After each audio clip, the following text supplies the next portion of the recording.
Welcome to Downtown Sports, back again with another video, and like I said, this is going to be a little bit of a flurry of uploads because the Leafs did make a lot of moves this past weekend, and in today's video topic, I'm going to be talking about the Nazem Kadri trade. So let's just jump right into it, and I'll put the trade up here on the screen.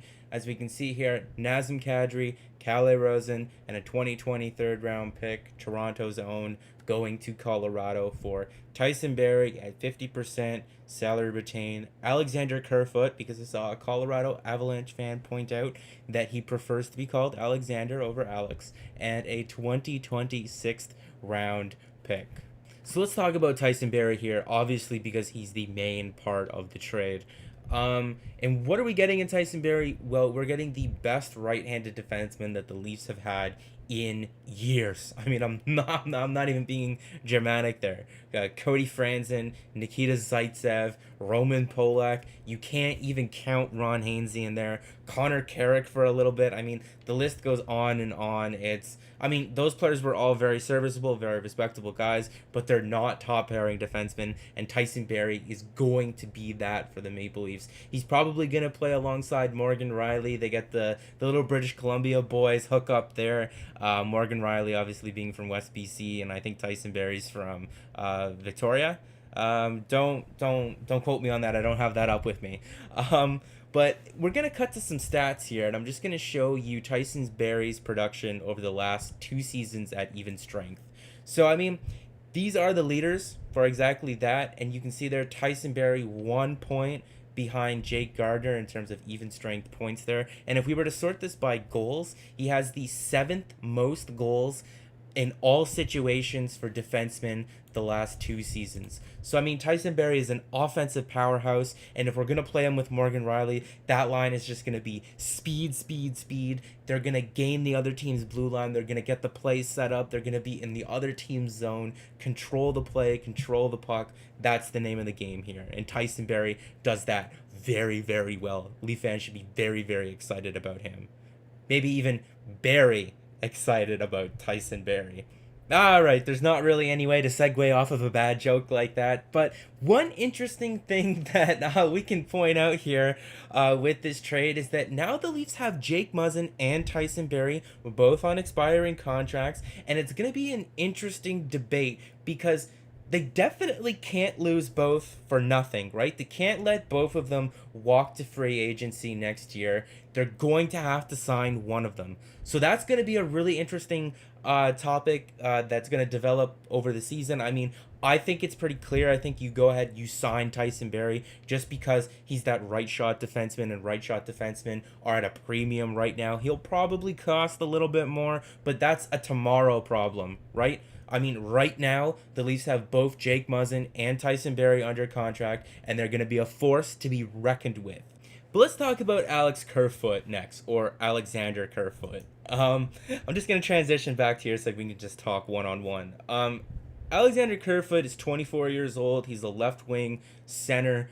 I mean, he's probably going to end up playing center for the Maple Leafs on the third line. He took about 500 faceoffs last season and was at 56%, so he is a guy that can win draws. He had 43 and 42 points the last 2 seasons, the 43-point season being his rookie year.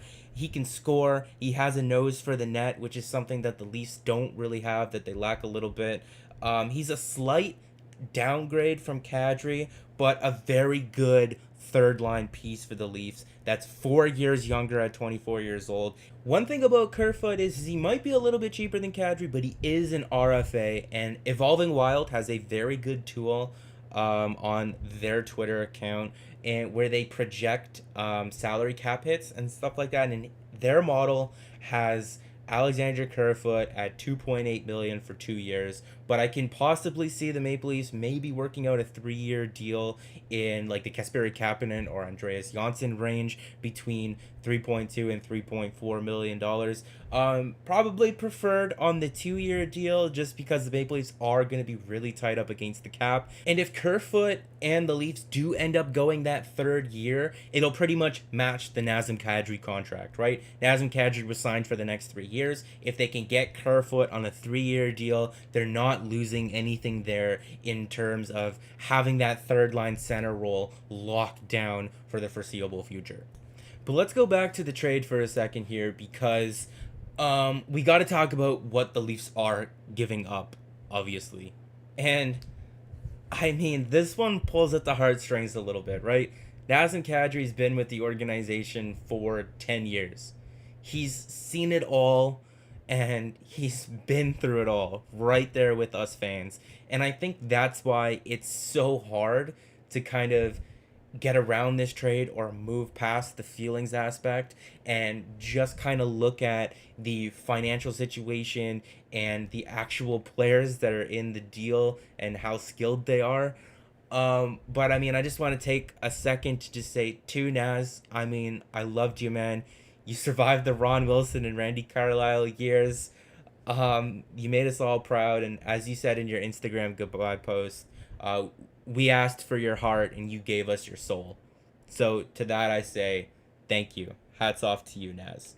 Not really because I got the headphones on, but hats off to you, Naz. God, I mean, I don't really want to say anything bad about the guy, especially after that Instagram post. I mean, that made me tear up a little bit. But I mean, there are some people saying that the Leafs dipped into their center depth to improve on D. But I mean, when you look at Nazem Kadri and what's happened in the playoffs over the past 2 years, that can't be ignored, right?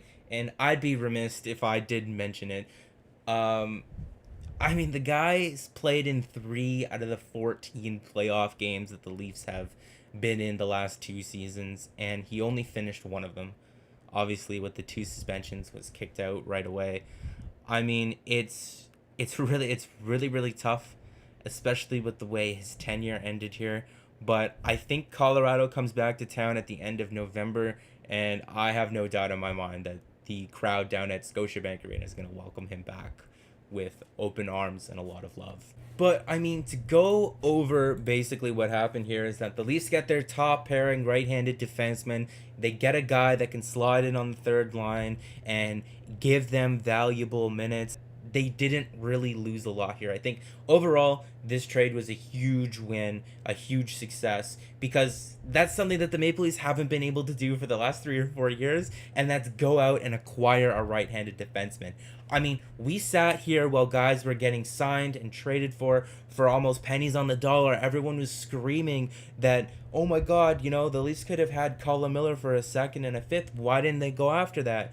Well, it's because Kyle Dubas wanted the big fish, right? He wanted that number 1 right side D that was going to really give the Leafs what they needed, not just a simple kind of slight fix. I think this trade, it's hard to swallow because Naz is in there, but I think this trade is good for the team. It's good for the organization. It's progressive. We're taking a step forward here, and I think it's going to be a win next season. I think the Leafs really have a shot to do something special because of this trade. But, I mean, we can always come back a year later from now after another first-round exit. So, I mean, there's always the good and the bad, but I'll always take the good. But that's going to pretty much do it for this video. I mean, smash that like button, as all the YouTube bros out there say. If you did enjoy the video, make sure to subscribe for more. I should have a video looking at the Maple Leafs cap situation out in the coming days, probably very soon after this, if not the day after. So look for that video. So click like if you did like the video. Make sure to subscribe. And guys, I'll see you in the next one. Hope you're all doing well.